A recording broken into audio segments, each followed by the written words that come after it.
Is going well. We continue our talanoa series on Pacific Days, looking at legal matters, initiatives, organisations to help increase the number of Pasifika studying law, as well as sharing the stories of incredible Pasifika serving in the law profession. Today we're joined by Tupe Solomon-Tanoa'i, a Chief Philanthropic Officer of the Michael and Suzanne Borrin Foundation, a philanthropy which funds legal research, education, and scholarship in the areas of criminal justice, family law, and access to civil justice. Foundation is working towards an Aotearoa New Zealand that is just, inclusive, tolerant, and free. Samoan, Fijian, Kiwi is a law graduate and passionate about advocating for a more inclusive society in her personal and professional life. Malo fulo sa sunga. Tupe, Nissan Vinaka, thank you for your time today. Alofa lava malole suifua maua malelangi e mama. Nisam Bulavinaka. Thank you so much, Brian, for having me on the show. And thank you for your time, as always, Tupe. Tupe, let's start with this. How does the Michael and Suzanne Borrin Foundation support systemic change through philanthropy? So the Michael and Suzanne Borrin Foundation is New Zealand's only legal philanthropy, and we were set up by our founder, the late Judge Ian Borrin, who loved the law and was a very humble man and left a generous gift of $38 million to the legal profession and named the foundation in honor of his parents. Yeah, an amazing man. 38 so million. At the Borrin Foundation, Sorry. Yeah. Yes, and those who knew him didn't know that he had that kind of wealth because that's how humble he was. But he set up this foundation as a sign of his family's gratitude to New Zealand. And so at the foundation, we know it is a unique privilege to participate in distributing funds to make the world a better place. So we believe in making a difference to the lives of New Zealanders through the law. And as you mentioned, our vision is for an Aotearoa New Zealand that is just, inclusive, tolerant, and free, where everyone knows and understands the law and enjoys its protection. Tupe, more on the foundation or areas of focus within the foundation's vision, please. So we have to be quite focused with what we can do with the money that we distribute, because it is private money. So just a small amount in comparison to what government, for example, has to give out. And we are governed by our trust deed, which gives us the parameters for what we can give out. So we support legal research, legal education, and legal scholarship. And our current strategic areas of focus are the criminal justice system, family law, and access to civil justice, because those are the areas of profound concern where the system change is needed the most for us to be a truly just and inclusive society.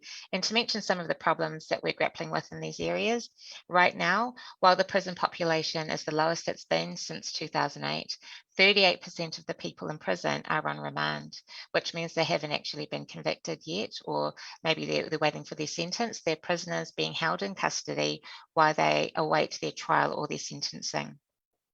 And then family law, as we know from the Royal Commission of Inquiry into Abuse in State Care, the majority of children in state care are Māori and Pacific. And on access to civil justice, which is another one of our areas, recent research suggests that less than a third of people who are encountering legal issues are able to access help from a lawyer or a professional help service. That's incredible. So there's a lot of work to be done. A lot of work to be done indeed, Tupe. What about in the area of encouraging leadership within the legal community? Talk to us on that. Sure. So one of the things that we are really focused on is building the capacity of people within the legal profession to help tackle some of these issues. So we run fellowship rounds every or twice a year. So at the beginning of March, we open applications for our awards, our Travel and Learning Awards, and 2 of our fellowships. And then in August, we run another round where we invite applications for Travel and Learning Awards, and also for a scholarship for postgraduate Māori students, and also our Justice Fellowship. So we really, everything we do is to support people who are willing to work towards solutions for our legal system. Talking about support, Tupe, what about the Foundation's work in supporting, amplifying aspirations of our Pasifika community? So two of the major challenges for Pacific peoples in the justice system in Aotearoa is at the same time as we are disproportionately represented in prisons, we are also underrepresented in the legal profession. So we make up 8% of the population, but 11.5% of the prison population and only 3% of the legal profession. So the latest figures from the Law Society show that there were 517 Pasifika lawyers registered in 2021. So that's one Pasifika lawyer for every 802 Pasifika people. So if our representation was proportional to the population, we should have 1,260 Pasifika lawyers. It astounds me, these stats that you're sharing, but, this is one of the reasons why we have this particular talanoa, Tupe, to increase, representation of our Pasifika community. On that, Tupe, tell us more about the work or your role as Chief Philanthropic Officer and an overview of the process, how grants works for the Foundation, please. Sure. Okay. Before I go into what my role is, I just thought I'd highlight some of the things that we are doing to tackle those problems. So we've funded several projects led by some of our best and brightest legal Pasifika researchers to look into these issues and recommend solutions. So I'll just mention some of them. I think some of them might have already been on your show, or they'll probably be on it soon. So one of the projects we funded is Pasifika in the criminal justice system in Aotearoa, New Zealand. So this is being led by Litia Tuimburia-Levu from the University of Auckland. So she's looking at the experiences of Pacific peoples in the criminal justice system and identifying the solutions to address some of these challenges. We've also funded a group of Pacific, we call them superstar researchers, Elena Kaho, Dilana Safo, and Reina Va'ai. So they're looking, their project is on transformative restorative justice for Pacific peoples in Aotearoa. So that's looking at how restorative justice initiatives like family group conferences can be strengthened and improved for Pacific peoples.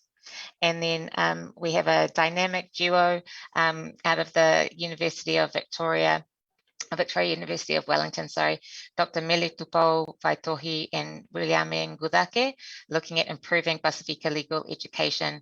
And they're working with academics across all of the law schools in New Zealand under the leadership and guidance of Lua Manuvau Dame Winnie Laban to look at how can we get more students, Pasifika students studying the law degree, and how can we support them through law school and into the profession.